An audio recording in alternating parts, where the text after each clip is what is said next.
Assalamualaikum warahmatullahi wabarakatuh. Bismillahirrahmanirrahim. Alhamdulillah wassalatu wassalamu ala Rasulillah wa ala alihi wa sahbihi ajma'in. InsyaAllah pada pagi ini kita baca surah Yusuf bermula dari ayat 67 insyaAllah.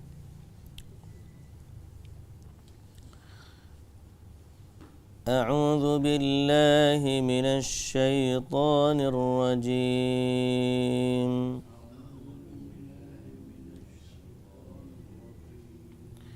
بسم الله الرحمن الرحيم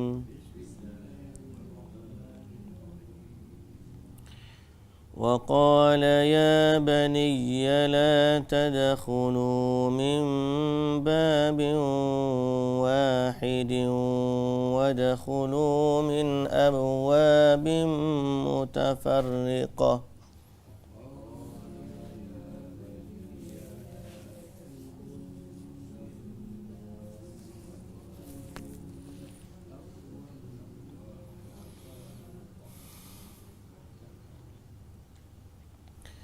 وما أغني عنكم من الله من شيء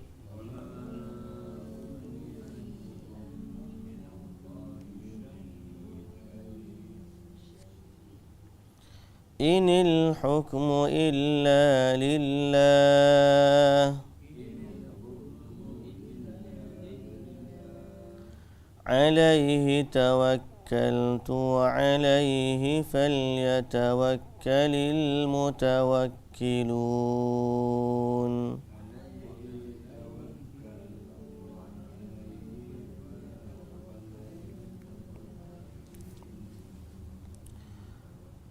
ولما دخلوا من حيث أمرهم أبوهم ما كان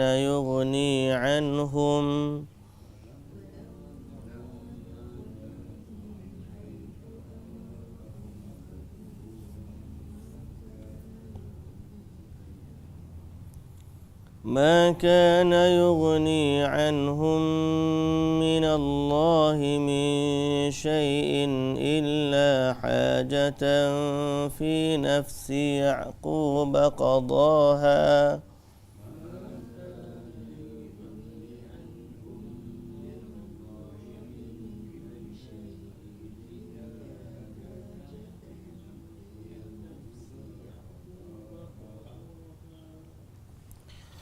وإنه لذو علم لما علمناه ولكن أكثر الناس لا يعلمون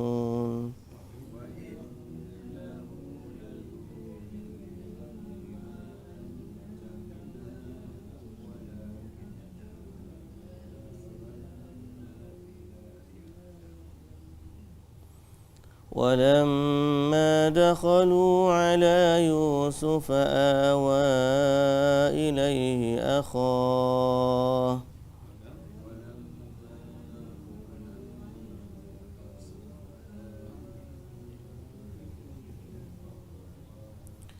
قال إني أنا أخوك فلا تبتئس بما كانوا يعملون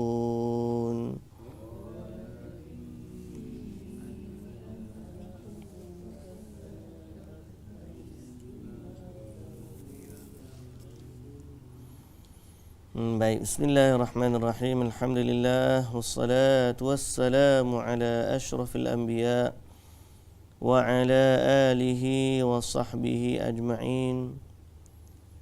Rabbi shrah li sadri wa yassir li amri wa hlul 'uqdatan min lisani yafqahu qawli, amma ba'du. Puji dan syukur bagi Allah Subhanahu wa taala, Tuhan sekalian alam. Selawat serta salam atas Nabi junjungan kita Nabi Muhammad sallallahu alaihi wasallam, juga atas ahli keluarga baginda para sahabatnya dan para pengikutnya sehinggalah ke hari kiamat. Alhamdulillah. Ayat yang kita baca pada hari ini dari surah Yusuf ayat 67 sehingga 69. Dan alhamdulillah, syukurlah pada Allah Subhanahu wa taala kita dapat kembali ke dalam kelas kita ni. Mudah-mudahan Allah Subhanahu wa taala memberikan kepada kita kefahaman tentang Al-Quran, memberikan kepada kita taufik dan hidayah untuk menjadi ahli Al-Quran. Ahli Al-Quran. Kerana antara ciri ahli Al-Quran ni kita sebut ada 5 sifat ahli Quran. Secara ringkaslah yang disebut oleh seorang guru di Masjidil Haram. Dia kata apa? 5 ciri ahli Al-Quran. Pertama, senantiasa baca Quran. Senantiasa baca Quran dan memperbanyakkan bacaan Al-Quran. Banyak mana tu kadar masing-masing lah. Tapi bagi orang yang hafiz Quran, maka tidak digalakkan dia 40 hari lalu padanya 40 hari tanpa khatam Al-Quran.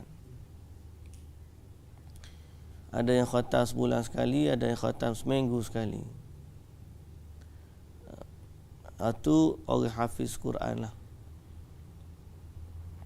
Kalau orang biasa pun kalau boleh tidaklah lama sangat lah. Itu sifat yang pertama. Sifat dia yang kedua ialah i'rab Al-Quran. I'rab ni apa maksud i'rab? Arabkan, mengarabkan. Bukan ngaji i'rab nahwu saraf tu. I'rab Al-Quran ni maknanya dia senantiasa ataupun berusaha untuk mengarabkan Al-Quran. Baca tu dengan lahjah Arab. Tidak jadi lagu Hindustan, tidak jadi lagu lain lah. Makna i'rab ni di sini betulkan makhraj. Biar bunyi bahasa baca Quran tu bahasa Arab. Allah Ta'ala kan turunkan Al-Quran ni dengan bahasa Arab. Jadi nak baca Quran tu biar bunyi Arab lah. Itu panggil i'rab Quran. Iaitu kena betulkan tajwid dia, kena betulkan makhrajnya. Okay?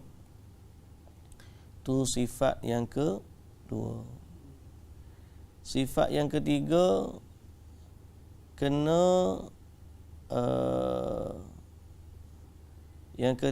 kena memahami Al-Quran.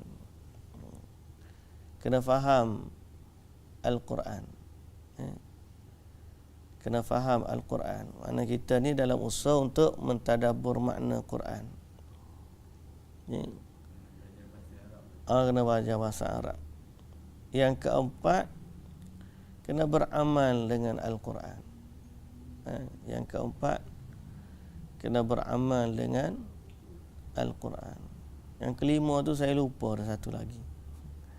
Nanti kita cek balik. Yang kelima, Al-Quran, beramal dengannya. Apa dia satu lagi? Bukan. Nanti saya lupa. Tapi itu 4 lah kita kata tentang ciri ahli Al-Quran. Atau yang kelima adalah bersifat dengan Al-Quran atau berakhlak dengan Al-Quran. Berakhlak dengan Al-Quran. Mana ciri ahli Quran ni dia ada sifat dia. Percakapan dia, apa tu perbuatan dia, tidur bangun dia, ada ciri-ciri Al-Quran. Jadi kena bersifat dengan sifat Al-Quran. Bukan sekadar baca. Banyak orang baca Quran, tapi pada sifat dia tak ada sifat Al-Quran. Kan Nabi sallallahu alaihi wasallam, Nabi ni apabila ditanya Aisyah radhiyallahu anha macam mana akhlak Nabi, Nabi Aisyah kata kana khuluquhul Quran, akhlak dia Quran. Jadi ada 5 ciri. 5 ciri ahli Al-Quran. Pertama, baca banyak. Yang kedua, i'rab. Dalam baca tu kena i'rab Al-Quran, Arab Al-Quran. Maksudnya dia senantiasa berusaha agar makhraj dia betul, tajwid dia betul. Bila baca tu supaya orang Arab bunyi dia. Jangan terlebih-lebih pula siapa orang Arab pun tengok, oh pelik dia baca ni, orang Arab pun heran. Dan kami orang Arab tak baca lagu tu, dia kata. Ada juga orang terlebih-lebih pun kan. Yang sebut tai belok orang rayok mulut-mulut. Nah, herok dia kata. Mulut tu tak macam nak sebut tu kau. Takalluf dia panggil. Terlebih-lebih.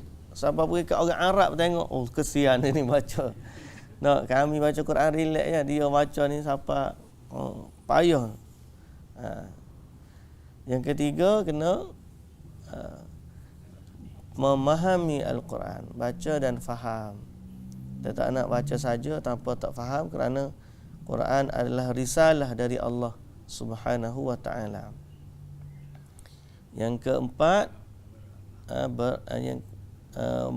beramal. Beramal ni maknanya membenarkan hukum-hukum dia, menghalalkan apa yang halal, mengharamkan apa yang haram. Itu makna berhukum dengan Al-Quran. Dan yang kelima adalah berakhlak dengan Al-Quran. Atau kita boleh tukar, keempat berakhlak dengan Quran, yang kelima beramal dengan hukum-hukumnya. Tak kisahlah nak mana dulu mana kemudian, tapi 5 ciri itu kena ada pada seorang yang mendampingi Al-Quran. Jadi mudah-mudahan kita semua ni Allah Ta'ala taufikkan untuk itu. Untuk itu minta doa dengan Allah Subhanahu wa Ta'ala. Dan juga doakanlah kita semua, terutamanya saya lah mengajarnya, paling berat sekali. Jadi doakanlah, minta tolong doa semualah, termasuk saya juga. Kita doakan agar Allah memberikan taufik dan hidayahnya kepada kita, dan Allah menjaga kita dengan Al-Quran. Inna nahnu nazzalna Al-Quran, inna nahnu nazzalna dzikra wa inna lahu lahafizun. Kami turunkan az-zikr Al-Quran dan kamilah yang menjaganya. Jadi kita jaga Al-Quran, mudah-mudahan Allah pun jaga kita. Baik, sambungan kita dari surah Yusuf ayat 67 sampai 69. Allah Subhanahu wa taala berfirman tentang Nabi Yaqub alaihi salam. Apa kata Nabi Yaqub? Wa qala ya baniya la tadkhulu min babin wahid. Dan berkatalah dia lagi. Siapa kata? Nabi Yaqub. Wahai anak-anakku. Nah, setelah daripada anak-anak dia bersumpah atas nama Allah untuk balik Nabi Yusuf ni, Bunyamin, membawa Bunyamin akan balik. Kalau kamu boleh balik belakang. Melainkan kamu semua terkepung dan mati semua, tak boleh balik belakang, tak apa. Jadi anak-anak dia pun bersumpah atas nama Allah, mereka akan lakukan begitu terhadap Bunyamin. Maka Nabi Yaqub pesan lagi, wa qala ya bani, wahai anak-anakku, la tadkhulu, jangan masuk ke bandar Mesir, min babin wahid, dari satu pintu sahaja. Wadkhulu min abwabin mutafarriqah, dan masuklah atau tetapi masuklah dari beberapa buah pintu yang berlainan. Jadi pintu kota tu ada banyak, Jangan pergi masuk melalui satu pintu je. Masuklah melalui pintu-pintu yang berbeza. Berpecah. Nabi Yaqub suruh mereka berpecah. Kenapa persoalan dia? Kenapa Nabi Yaqub perintahkan supaya berpecah? Kalau kita sekali fikir, supaya taktikal lah, mudah nak bantu Nabi Yusuf jumpa dengan adik dia. Tapi dalam tafsir ni ada sebab lain. Ada sebab lain. Berkata Ibnu Abbas, wa Muhammad bin Ka'ab wa Mujahid wa Dhahak wa Qatadah wa Suddi wa ghairu wahid. Ramai di kalangan ahli tafsir berkata, innahu khasyiya alaihimul ain. Dia takut terhadap anaknya kena penyakit ain. Kena ain. Tahu ain ni apa? Ain ni penyakit disebabkan pandangan mata. Ain ni penyakit disebabkan pandangan mata. Nabi SAW kata, wal ainu haqqun. Ain tu penyakit yang nyata, benar. Dan Nabi SAW juga ajar kita berlindung dari penyakit ain. Allahumma inni a'udzu bika min a'udzu bikalimatillahi tammah min kulli syaitanin wa hammah wa min kulli ainin lamah. Mata yang kagum, mata yang dengki, mata yang benci, macam-macam pandangan mata ni. Tapi ada pandangan yang memudaratkan. Ni mata-mata yang dengki, yang terlalu kagum, dia tengok sesuatu tu boleh mendatangkan mudarat pada sesuatu yang dipandang. Dia panggil penyakit ain. Jangan main-main penyakit ain ni. Boleh menjadi seorang tu ditimpa penyakit. Boleh jadi seorang tu ditimpa mudarat. Kita kena senantiasa berdoa kepada Allah. Terutamanya orang senantiasa berada pada pandangan mata manusia. Ahli politik duduk depan semua. Para asatidzah duduk depan semua. Para pendakwah, orang duduk di televisyen, tu duduk pandangan. Orang kita ni nak suruh orang puji senantiasa, cantik dan sebagainya. Dia tak bimbang. Kadang-kadang sebab tu macam-macam penyakit. Bukan penyakit tubuh badan saja. Datangnya benda-benda yang memberi kemudaratan kepada dia dan keluarga dia, macam-macam. Jadi kita kena berlindung dengan Allah. A'udzu bikalimatillahi tammah min kulli syaitanin wa hammah wa min kulli ainin lamah. Kenapa Nabi Yaqub takut anak-anak dia ditimpa penyakit ain? Disebut dalam tafsir, wa dzalika annahum kanu dzawi jamalin wa hayatin hasanah. Yang demikian itu kerana mereka itu mempunyai kecantikan. Anak-anak Nabi Yaqub ni semua handsome. Kemudian Nabi Yusuf paling handsome lah. Semua anak-anak dia ni handsome.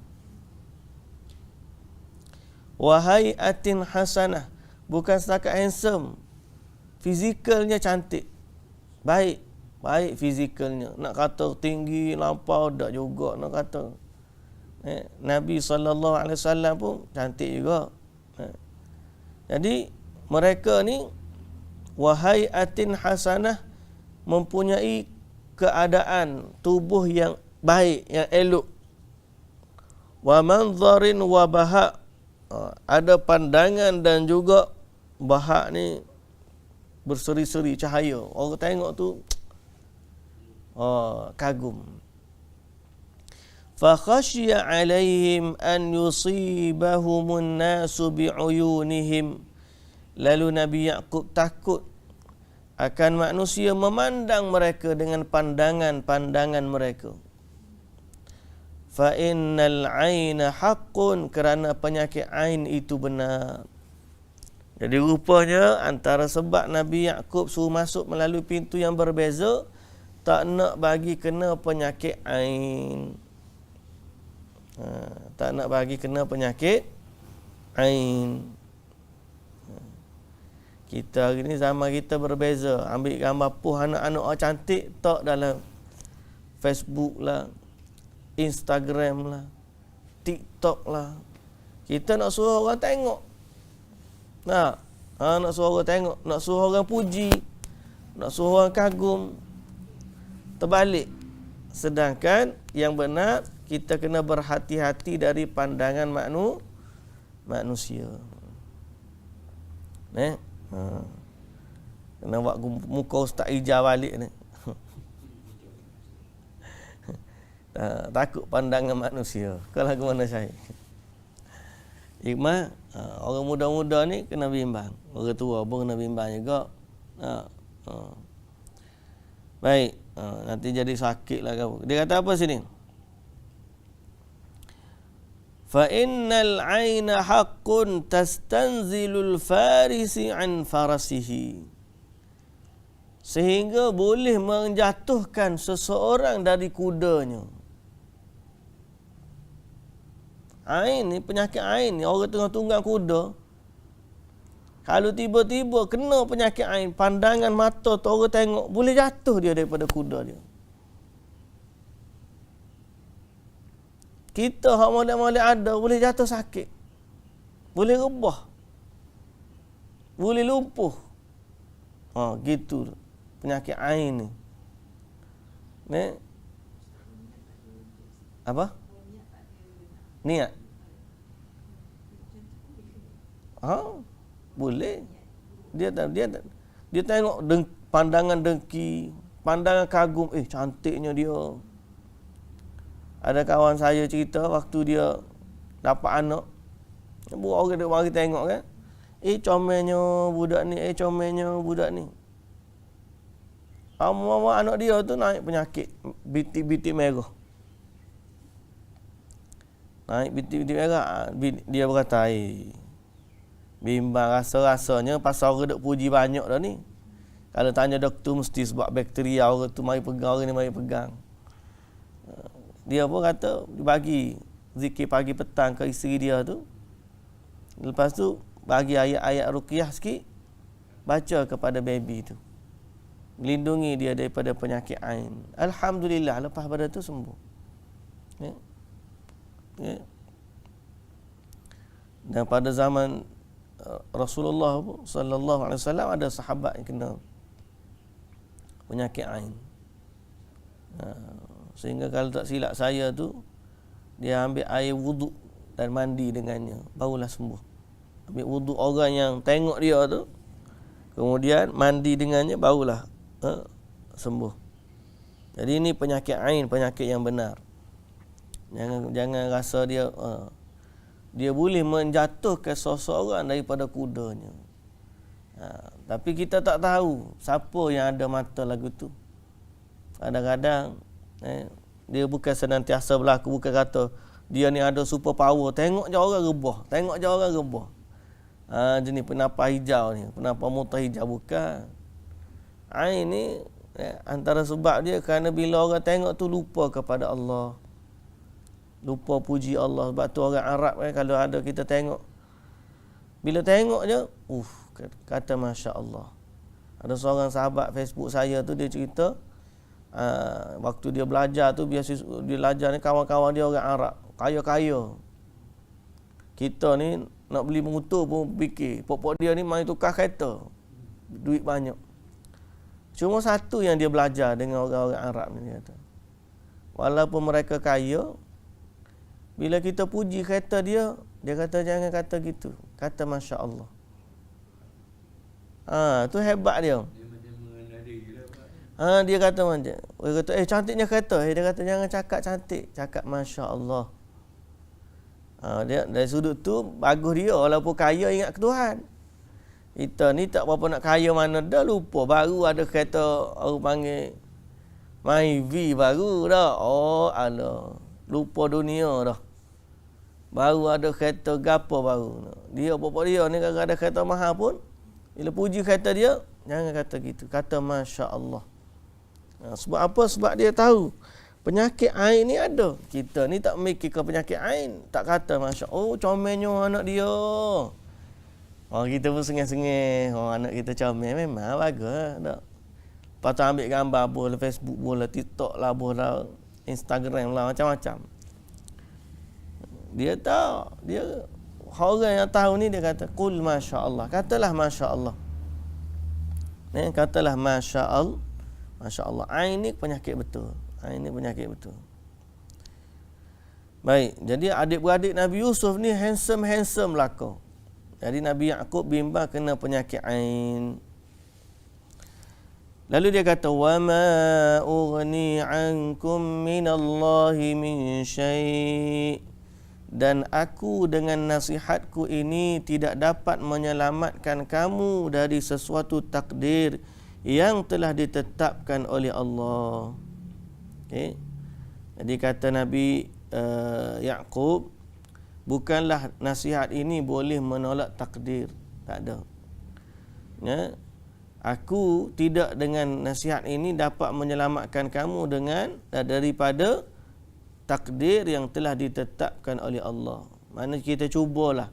Kalau nak jadi juga, yang tu takdir Allah lah. Tak boleh nak buat apa.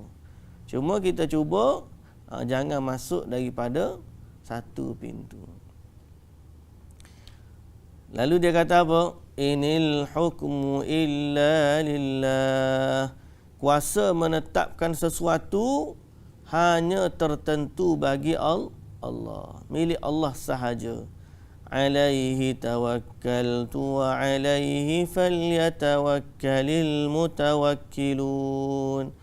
Kepadanya lah aku berserah, dan kepadanya lah hendaknya berserah orang-orang yang mahu berserah diri. Kepadanya lah aku bertawakal, dan kepadanya lah bertawakal orang-orang yang bertawakal. Tawakal ni maknanya serah diri dengan kepercayaan penuh. Bukan berserah dengan pasrah tak. Pasrahlah, ikutlah anak apa tak. Tawakal ni maknanya berserah dengan kepercayaan penuh bahawa Allah pasti memberikan kebaikan. Semalam jumpa seorang sahabat, dia kata mula-mula kena COVID ni tamparan hebat, terutama pada ekonomi, berasa jugalah tamparan dia. Tapi dia lah ni, saya ustaz, saya suka ikut hak kelas ustaz akidah tu, dia kata. Pasal kita rasa musim-musim macam ni kena kuatkan akidah. Akidah ni maknanya kuatkan kepercayaan hubungan kita dengan Allah Subhanahu wa taala. Lalu dia kata saya duk ikut kelas-kelas akidah. Bukan ana seorang lah, banyaklah ada kelas-kelas dia ikut. Alhamdulillah lah ni kita mikir lagu ni ustaz. Apa saja yang berlaku, kena musibah pun kita kata alhamdulillah. Dapat nikmat pun kita kata alhamdulillah. Allah uji kita pun kita kata alhamdulillah. Kita kata baik semuanya. Kena uji pun baik, dapat nikmat pun baik. Pasal apa? Sebab Allah ni dia nak yang terbaik untuk hamba dia. Saya kata betul lah. Ya? Betul. Kita ni kena mikir lagu tu. Cuma mula-mula kena musibah ujian juga. Lupa juga kadang-kadang. Baik. Jadi orang yang bertawakal ni dia akan penuh sangka baik dengan Allah.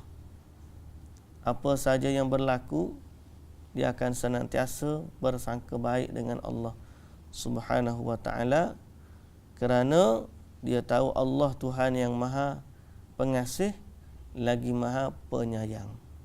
Jadi Nabi Yaqub ni kata kepada anak dia, Kalau andai berlaku juga, maka itu urusan Allah.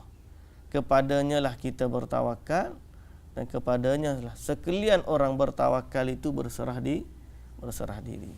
Baik. Kemudian pergilah mereka.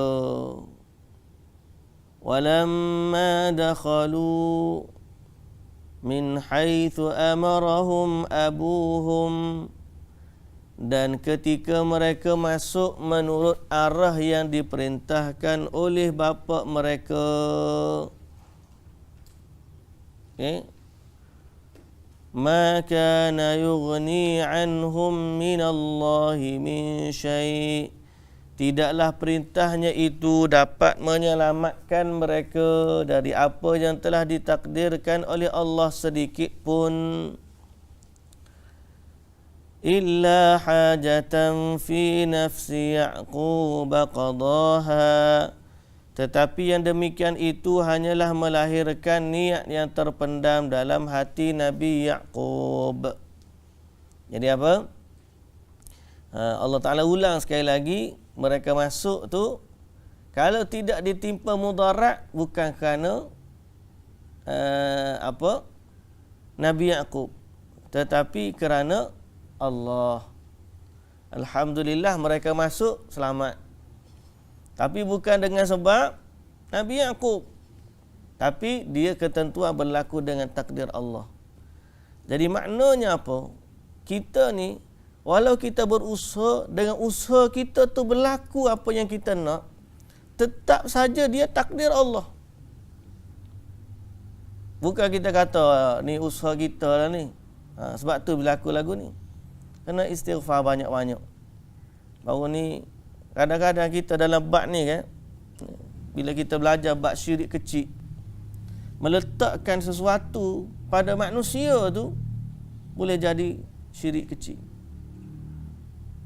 Boleh jadi syirik kecil. Kalau dia menganggap memang manusia yang menentukan kehidupan dia, tak ada kaitan dengan takdir, yang tu memang syirik besar lah. Sebab manusia ni, kalau dia anggap manusia memiliki kekuasaan dalam menentukan kehidupan, itu hak Allah, maka dia syirik besar. Sebab tu bila kita ngaji bab syirik kecil bimbang. Mana kata, sebab akulah kutipan derma ni banyak. Hai. Jangan kata lagu tu, kata Alhamdulillah. Puji dulu Allah. Lepas tu jangan guna perkataan dan, kena guna perkataan kemudian dalam bahasa Arab. Kalau kita kata laula, kalau tak ada dia ni, laula tabib, kalau tak ada kerana doktor tu, mati dah aku. Tak boleh kata lagu tu. Kena kata kalau tidak kerana Allah, kemudian doktor yang ikhtiar, aku ni tak tahu mana dah. Kalau kata kalau tidak kerana Allah dan juga doktor, kalau dan sama tu pun dalam bahasa Arab, waw ataf tu menjadikan hak orang yang disebut dengan Allah tu sama, tak boleh. Kena letak dia nombor level bawah. Ya Allah, kalau tidak kerana Allah yang takdirkan, kemudian doktor pula hak rawat, tak tahu mana dah aku boleh jadi duduk dalam tanah dah ni. Jadi sebut istilah kemudian, supaya nak menunjukkan ikhtiar tu duduk bawah takdir. Duduk bawah takdir. Jadi walaupun benda tu berlaku dengan sebab ikhtiar kita, tetap saja dia berlaku kerana Allah takdirkan dia berlaku. Cuma kita ikhtiar ni jadi sebab je. Kalau tidak kerana takdir, ikhtiar kita tu pun tak akan jadi. Ikhtiar kita tu pun tak akan jadi. Oleh sebab itulah Allah Subhanahu Wa Taala kata mereka di sini, walamma dakhalu min haitsu amarahum abu, mereka masuk melalui pintu sebagaimana diperintahkan oleh bapa mereka. Tapi tidaklah perintah itu dapat menyelamatkan mereka kecuali apa-apa tu dari apa yang telah ditakdirkan oleh Allah sedikit pun. Illa hajatan fi nafsi Ya'qub qadaha, kecuali mereka itu melahirkan niat ataupun hajat yang terpendam dari dalam hati Nabi Ya'qub. Okey.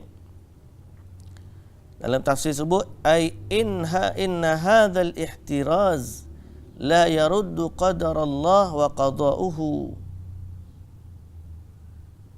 Ikhtiar itu tidak menghalang qada' ataupun takdir Allah. Tidak menghalang takdir Allah.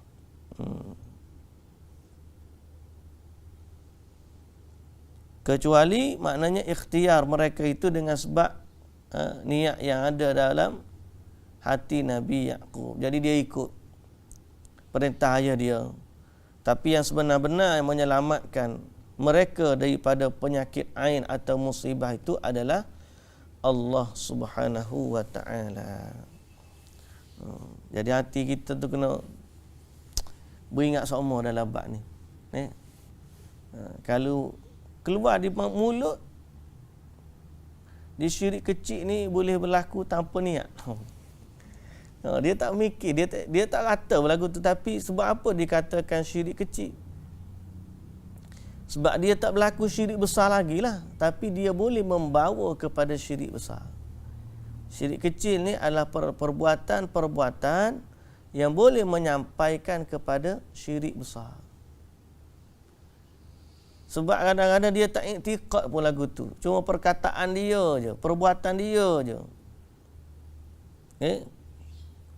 Seperti riak, dia tak kata dia ni ada kuasa, cuma dia buat sesuatu tu kerana orang. Tak boleh dah, syirik kecil dah. Tapi kalau dia iktikad, orang yang dia riakkan padanya tu memang ada kuasa nak memberikan rezeki, kuasa memberikan kebaikan dan kemudaratan, yang tu dah jadi syirik besar dah.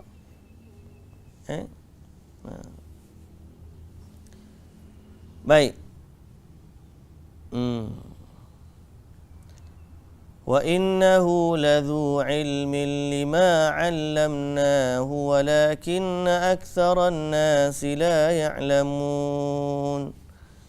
Dan sesungguhnya dia Nabi Ya'qub adalah orang yang berilmu kerana kami telah mengajarkannya dengan perantaraan wahyu, akan tetapi kebanyakan manusia tidak mengetahui akan rahsia takdir Allah. Dalam masa yang sama, nasihat Nabi Ya'qub itu adalah wahyu dari Allah. Ada hikmah yang Allah Ta'ala nak daripada nasihat tersebut.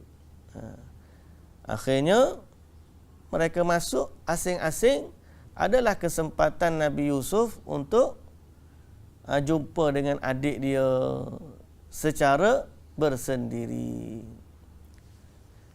Kemudian ayat yang terakhir hari ini, okey, walamma dakhalu ala yusuf awa ilaihi akhah. Dan apabila mereka masuk mendapatkan Yusuf, dia menempatkan saudara kandungnya bersama-sama. Itu apabila mereka masuk, adik dia tu ada sekali bawa wa adkhalahum dara karamatihi wa manzili dhiyafatihi wa afadha alaihim as-silah wal altaf wal ihsan wa ikhtala bi akhihi. Bila dia masuk, dia masukkan mereka kepada tempat-tempat daru karamatih. Dia layan mereka, dia letak tempat yang istimewa, dia kemudian berbuat baik kepadanya. Semua dia layan adik abang-abang dia tu baiklah. Dia layan abang-abang dia baik, kemudian dia pun bersendirian, ada satu waktu bersendirian dengan adik dia Bunyamin. Masa itulah dia pun kata kepada adik dia, ana Yusuf, akulah Yusuf. Jadi dia hanya bagi tahu kepada Bunyamin tapi tidak kepada abang-abangnya yang lain. Fala tabta'is bima kanu ya'malun, maka janganlah kamu bersedih hati terhadap apa yang telah mereka lakukan kepadaku. Janganlah kamu bersedih hati. Wa amarahu bikitmani dzalika anhum wa alla yutli'ahum ala ma atla'ahu alaih min annahu akhuhu wa tawata'a ma'ahu annahu sayuhtalu ala an yubqiyahu indahu mu'azzizan mukarraman mu'azzama.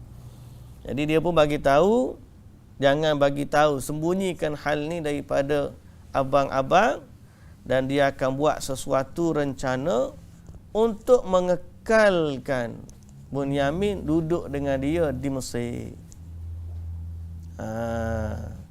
Dia merancanakan sesuatu pula untuk mengekalkan Bunyamin ni boleh tinggal dengan Nabi Yusuf di Mesir.